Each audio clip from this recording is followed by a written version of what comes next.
Hello, this is your RK sir, Dr. Ranjan Sinha. I welcome you all in my academic zone Patna, where I am ready to take your sociology class. In my earlier video, I taught you what is sociology. समाजशास्त्र क्या है? Now, in this video, we will discuss individual and society. व्यक्ति और समाज, व्यक्ति और समाज के आपस का संबंध, पारस्परिक संबंध। जैसा कि मैंने पहले भी आप लोगों से कहा था कि व्यक्ति और समाज एक दूसरे के पूरक हैं, यानी दोनों ही एक दूसरे पर अपना अपना प्रभाव रखते हैं। यानी व्यक्ति के बिना समाज अधूरा है और समाज के बिना व्यक्ति अधूरा है। अब ये सवाल खड़ा होता है कि जैसे समाजशास्त्र एक नए विज्ञान के रूप में हमारे सामने आया और इस समाजशास्त्र में हम लोग इस व्यक्ति और ये समाज, इस दोनों के बारे में एक गहन अध्ययन किया। तो इस अध्ययन के अंतर्गत हमने क्या क्या अध्ययन किया, ये बहुत ज़रूरी है और उसे आपको भी जानना उतना ही ज़रूरी है। जैसे मान लिया जाए कि पहले इन आवर प्रिमिटिव एज, व्यक्ति जैसा कि आज हम दिखते हैं, ह्यूमन जो आज हम दिख रहे हैं, जैसा कि हमारी स्थिति है, हमारा कल्चर है, हमारा सिविलाइजेशंस है, इन आवर अर्ली डेज हम लोग ऐसे नहीं थे।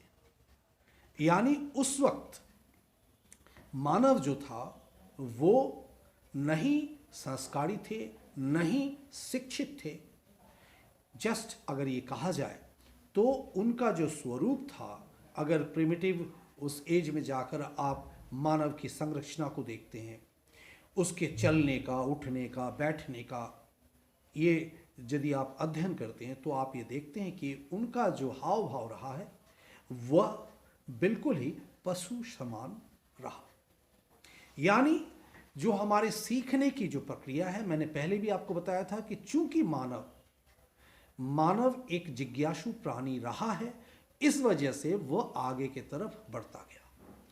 हमारा जो ब्रेन फंक्शन है, हमारा जो सोचने का जरिया है, जो तरीका है, वो हम उसको हमारे इर्द गिर्द आसपास की जो आबो हवा है, जो आसपास की जो रहन सहन है, आसपास की जो स्थिति है, उसको देखकर हम लोग सीखते हैं और हम लोग आगे बढ़ते हैं। अब देखिए, जैसे हमारे प्रिमिटिव एज में ये कहा गया है कि उस वक्त हमारा ज़िंदगी जो था वो घुमक्कर था। हम ठहरते नहीं थे, एक जगह से दूसरे जगह, दूसरे जगह से तीसरे जगह घूमते रहते थे। और उस घूमने के दौरान हम एक झुंड में रहने लगे, हमारा एक झुंड बना। उस समय पुरुष और स्त्री, मेल और फीमेल, सिर्फ ये पहचान रहा। संबंध ज्ञान जो था वो हमारे पास नहीं रहा। और यही हमारा माध्यम बना कि उस वक्त, आज जैसे हम लोग कहते हैं कि हमारी माँ है, हमारे पिता हैं, हमारे भाई है, हमारे चाचा हैं, वगैरह वगैरह जो भी है, उस वक्त हमारे बीच में ये संबंध ज्ञान नहीं था। यानी हमारा जो स्थिति था वो एक पशु समान था, जैसा कि मैंने अभी कहा। तो हमारा जो सीखने का प्रक्रिया रहा, हम जो सीख कर आगे बढ़े और इस दौरान हमने खुद ही एक सामाजिक संरचना का निर्माण किया। हमारे इर्द गिर्द वो संरचना बनी।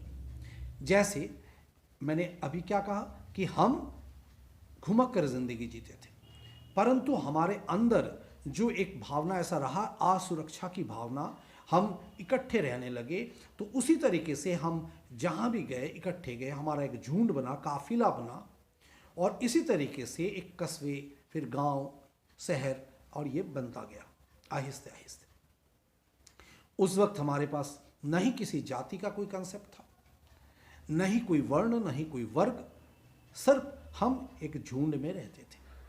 तो ग्रेजुअली क्या हुआ, धीरे धीरे धीरे धीरे जैसे जहाँ पर जो भी मानव की वो जो एक झुंड रहा, वो जहाँ बसने लगा, वहाँ पर आहिस्ते आहिस्ते उसका ज़िंदगी विकसित होने लगा।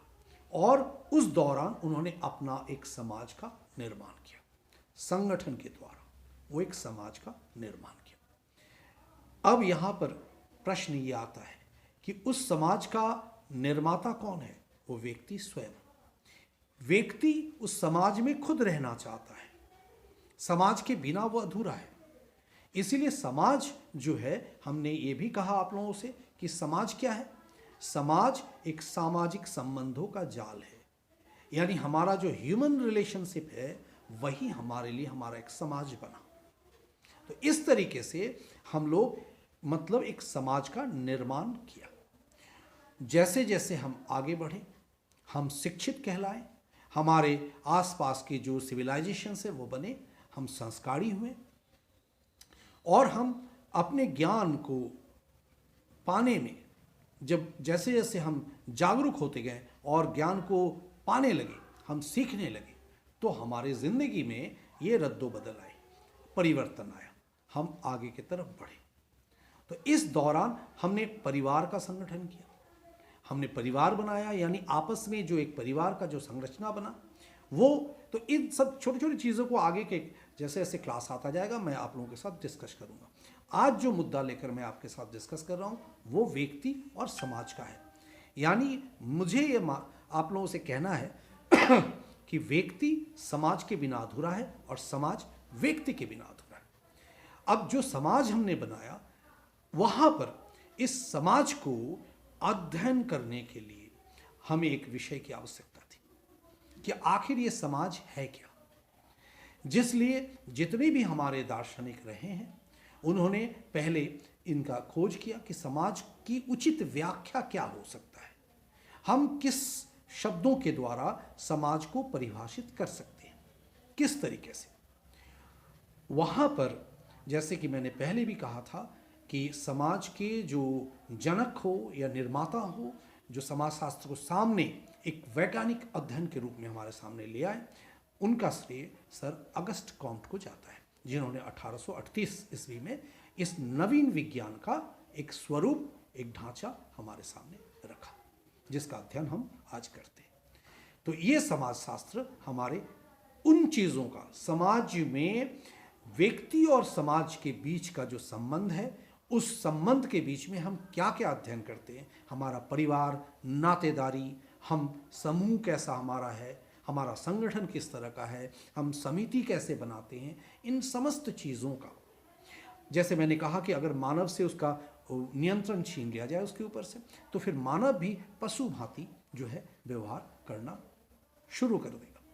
तो उसके ऊपर नियंत्रण रखना कितना आवश्यक है। अगर वो सोशल कंट्रोल है, सामाजिक नियंत्रण है, तो नियंत्रण कितने तरह के होते हैं।